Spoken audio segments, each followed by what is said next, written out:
Assalamualaikum warahmatullahi wabarakatuh. Kami dari kelompok 6 akan membahas tentang pembelahan sel. Sebelumnya izinkan kami memperkenalkan diri. Perkenalkan, nama saya Salwa Marisa.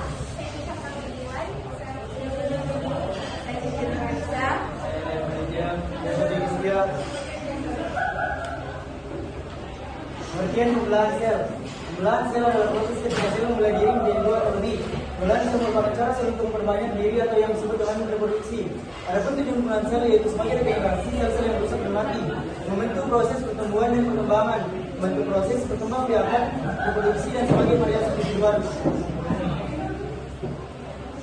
Fungsi pembelahan sel. Pembelahan sel memiliki fungsi bagi suatu organisme dalam bentuk tubuhnya, yaitu satu, melakukan pembelahan sel agar dapat berkembang biak pada organisme seluler. Dua, pada beberapa organisme sel tubuh dapat membelah dengan tujuan untuk memperbanyak sel sehingga sel dapat melakukan pertumbuhan dan perkembangan biak. Tiga, regenerasi sel yang mati dan sebagai proses pertumbuhan. Terus bagaimana pembelahan sel? Pembentukan sel-sel baru atau anakan dari sel yang sudah sebelumnya dapat terjadi melalui proses pembelahan sel. Pembelahan sel dapat dibedakan menjadi tiga macam, yaitu pembelahan langsung atau mitosis, pembelahan tidak langsung, dan meiosis. Yang pertama itu pembelahan amitosis.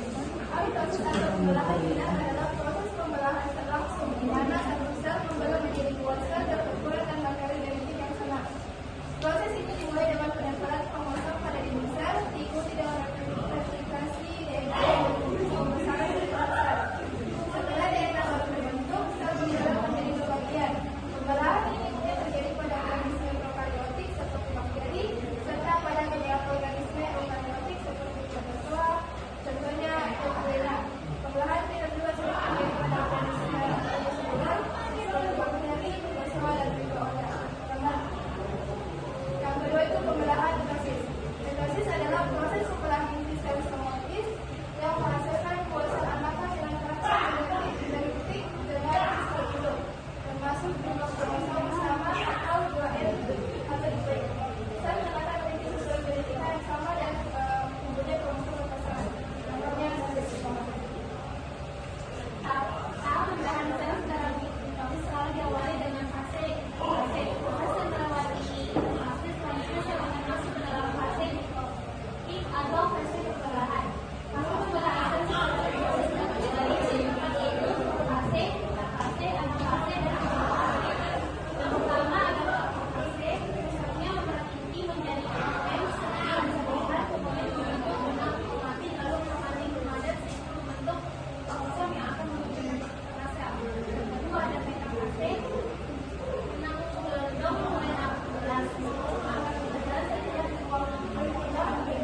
sel lalu benang-benang pada akhirnya muncul hingga tertutup, akan tetapi tidak akan mengalir pada sentromer. Tapi sentromer melakukan pembelahan sehingga membentuk suatu kromatin yang kemudian membentuk kromosom tunggal. Ketiga, anafase, pemisahan kromosom menjadi dua bagian yang sama dengan arah yang berbeda. Keempat, ada telofase, tahap akhir di mana kromosom sudah terletak pada bentuk maka dominasi sel akan kembali lalu kromatin akan menghilang pada saat sitoplazma kembali. Setelah itu membrana yang ada pada sel akan dipisah dari dua sel di mana sebelumnya. Ketiga, pembelahan meiosis.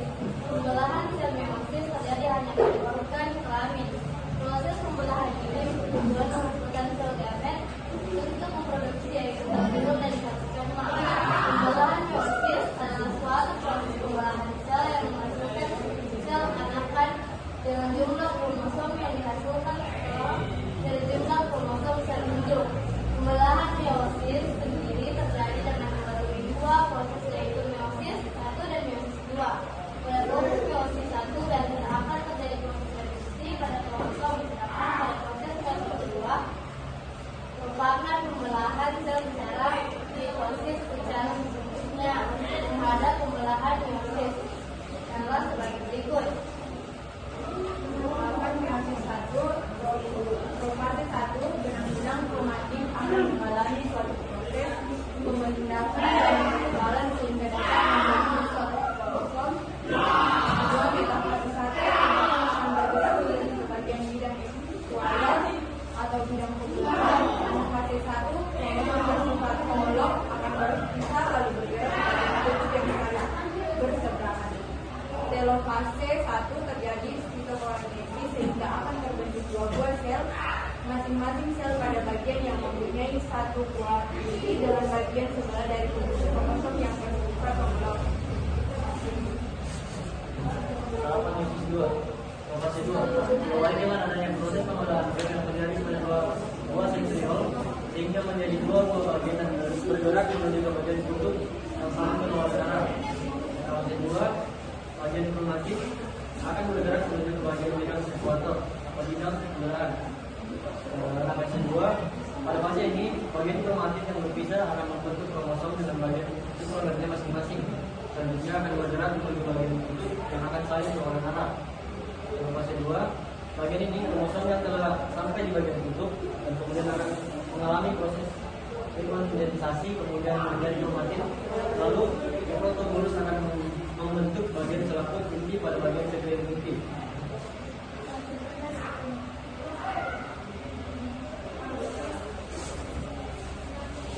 Baiklah, itu tadi presentasi dari kami. Sekian dan terima kasih. Wassalamualaikum warahmatullahi wabarakatuh.